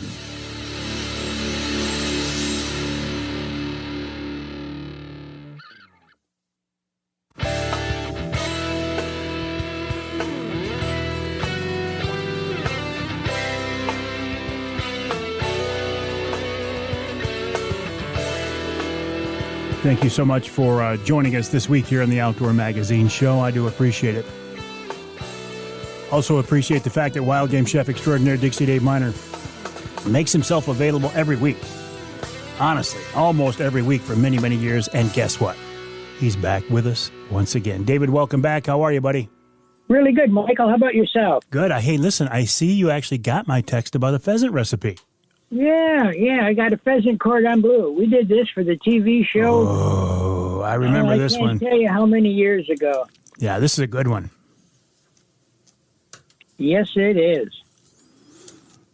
So go right ahead. I'm ready. I need, well, I'm going to tell you right now, the wow factor is over the top with this dish. So you don't have that many ingredients. So you need probably 2 pheasant breasts per person. And you're going to put these in between saran wrap and pound them out a little bit, and then kind of overlap about half of the breast over the other one, and then you're going to finish pounding it out because you're going to need a fair size package of pounded out meat. You need about 1.5 ounces of good ham per packet, and the same thing on the Swiss cheese. You need a couple of eggs beaten up with a 1/4 cup of milk, flour to dredge, dry breadcrumbs, or you can make your own if you wanted to put them in a food processor and beat them up or just buy them. And you need some oil to brown it on off all sides. And while you're making these packets, you're going to take a jar of beef gravy, 2 ounces of heavy whipping cream, a couple of tablespoons of fresh butter, and a little bit of garlic, maybe 1 to 2 cloves is all, and you need 6 to 7 cups of cooked rice. So in a saucepan large enough to hold all 4 cordon bleus, you want to heat the ingredients that we just mentioned up to a boil and set it on the side. You're not going to have to cook it for very long because it's going to be baked. So you want to clean any shot and bloodied meat must be trimmed away. Like I said, you pound the breast between 2 pieces of plastic to about 1/8 of an inch thick. Remove the top sheet of plastic, and you're going to put this ham and the Swiss cheese near the bottom of your packet. And then you're going to fold it over and then tuck the 2 sides in and then roll it over again. So you have a real nice packet of meat. And it should be pretty well sealed up. So you're going to dredge the fish in flour, then in the eggs, and then roll them in the crumbs. So with about 1/4 inch of oil in the pan, you want to heat it up to about 325 degrees or so. And with a pair of tongs, you're going to brown all of these packets of meat up on each side. You might have to balance it a little bit on the 2 ends, but you want to brown it off real nice. Put it in the oven in the sauce for about 15 minutes tops. And then you're going to spoon a bed of fluffy rice and put the sauce and a packet of cordon bleu on each top. And it is just an outrageous meal. We used to make this to the restaurant lots and lots. Yeah, I do remember this one very well. I remember it being very, very good and beautiful. And you've always said, Dave, that a good dish has to start with eye appeal. Oh, I'll tell you what, the wow factor, when somebody looks at this, the wow factor is just going to go right over the top. Could you have, I mean, you could have something that tasted just outstanding, but if it was visually blah, it's not going to get the response, is it? It's true. Even though it does taste good, you're not going to get that wow factor when you set it in front of somebody and they say, oh my gosh, look at how great that looks. You're going to eat with your eyes first. That's right. That's what you've told me. You eat with your eyes first. I remember that now. Yep. And then smell is another thing that incorporates right in there, right before you even taste it. To me, cooking, it seems like, I've always thought of it as an art form, but when I hear you talk about these things, there's a science behind it too. Oh, absolutely. Absolutely. There's certain things you have to do in sequence or they're not going to work, or think certain things are just not going to work. So you have to experiment around a little bit, use a recipe as a basis, and then go from there to mold it into whatever you feel like you want as your end result. Dave, how long does it take a chef to really become comfortable and competent and accomplished? It's a multi-year process, isn't it? Oh, absolutely. Absolutely. Whether you're going to go to a culinary school or take on the job training, my suggestion is take on the job training because you're going to get paid for it as you go instead of paying out of your pocket. You know what I mean? Yeah, why not? Why not? And you've had some interesting experiences over the years. Restaurant owner, a chef on a private yacht. Yep. I've lived a pretty charmed life, I must say myself.